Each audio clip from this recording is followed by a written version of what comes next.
on navigating the storm damage services CRM. It's not too hard, it's actually pretty simple, so let's go ahead and log into it. The first thing we're going to do is, well, I'm going to send you a login and a password in order to get into the website, but for now just follow along with me. It's go up to your address bar and type crm.stormdamageservices.com. Hit enter, and it's going to take you to the login page for the website. For this, I created a dummy account so I could log in and show you what your view is going to look like.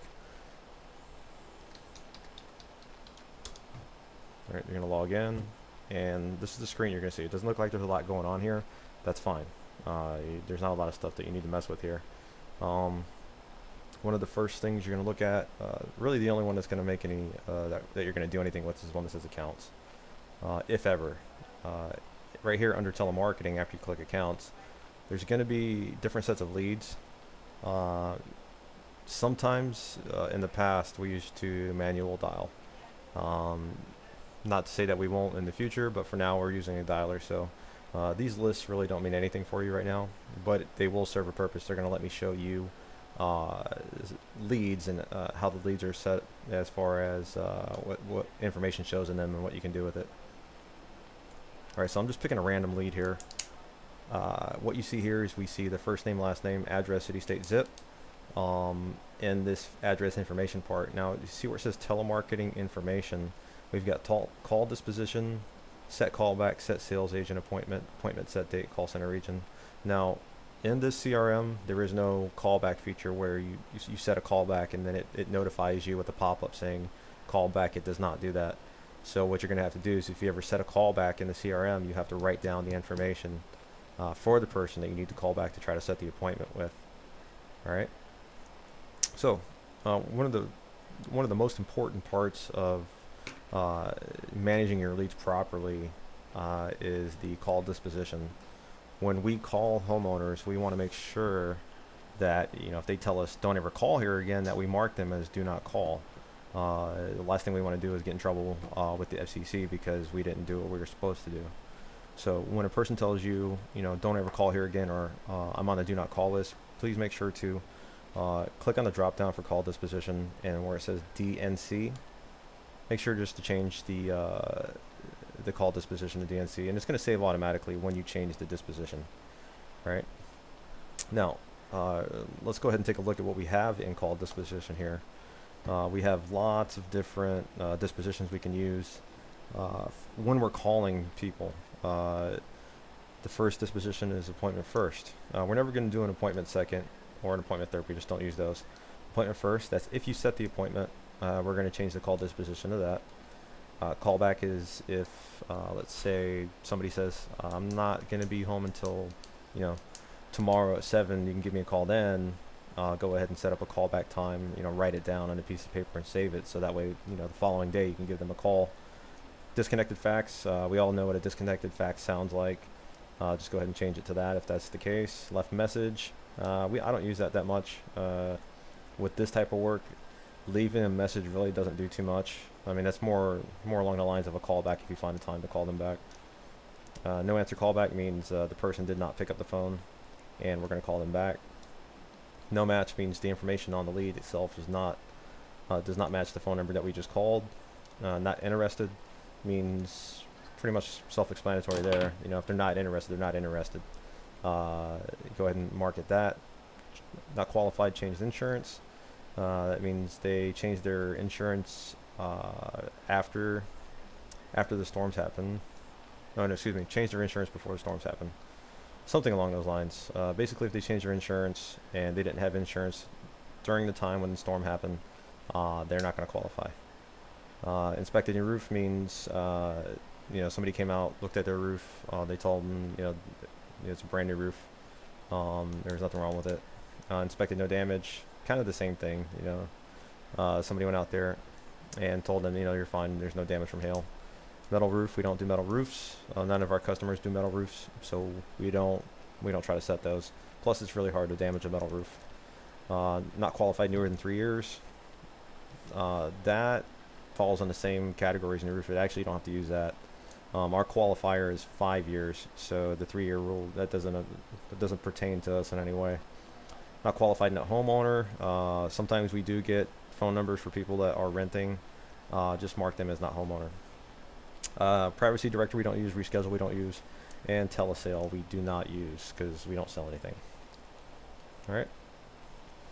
So when you are using the dialer is going to have a pop-up when a call is connected. The pop-up is going to be the CRM. As long as you log into the CRM, it's going to pop up in a window, similar to this, and it's going to show you all the lead information. Now, so you don't have to worry about trying to search for the lead in the CRM. It's going to bring up the correct lead for you to go ahead and change the disposition in the CRM. So you're also going to be logged into the dialer. In our last video, we logged into the dialer and we saw what that looked like. When you're calling through the dialer, you're going to have to disposition a lead not only in the dialer but all in the CRM as well. And the process you want to use is you want to status the lead in the CRM first and then status the lead in the dialer. Otherwise, if you status the lead in the dialer, it's going to go on to the next lead, and then you're stuck here trying to change the disposition of the CRM. And what's going to happen is a call is going to come in and it's going to take you to the lead that pops up, and then you're going to have to try to find out what lead you're working on. So always remember to change the call disposition for the CRM first and then change the disposition in the dialer, and then you can continue on calling. As far as the CRM is concerned, that's a large part of it. We also have a few other things to go here. Whenever you set an appointment, all right, we're going to change the status to appointment first when we set an appointment. And there's another thing that we're going to need to do too, is we're going to need to set the time for the appointment. Where it says set sales agent appointment, if you click in there, it's going to show you the next available day, and it's also going to show you the times that are available for the roofing company that you're setting appointments for. So this is how you're going to know what times are available, what days you can set. You're only allowed to set 3 days out. The reason for that is usually when you set more than 3 days out, the people either A, cancel, or they forget about the appointment and they become a no-show. So this is where you're going to see what times are available. Now, if it's blanked out like this, that means they are not running appointments on that day. There's no reason to set the appointment. Now, if you're not sure, let's say I told you go ahead and set appointments Thursday, Friday, Saturday, and there's no schedule, you're going to need to contact me and let me know. That way I can go in and fix whatever problem there is as far as no time showing for the schedule. So let's say once you choose a time, click on a time, you're going to click set appointment, and it's going to go ahead and populate the appointment time. And then the last thing you're going to do to finish setting the appointment, when you do set it, you're going to need to put in information for what happened on the call. And also I want you to reiterate some of the information, such as the time and the homeowner's address. So the format I want you to use is this. I set it for 11 a.m. So I'm going to reiterate the time of the appointment. 11 a.m. appointment set with, in this case, Peggy, address 1107 Berwick Road, Birmingham, Alabama 35242. We'd also put in the phone number,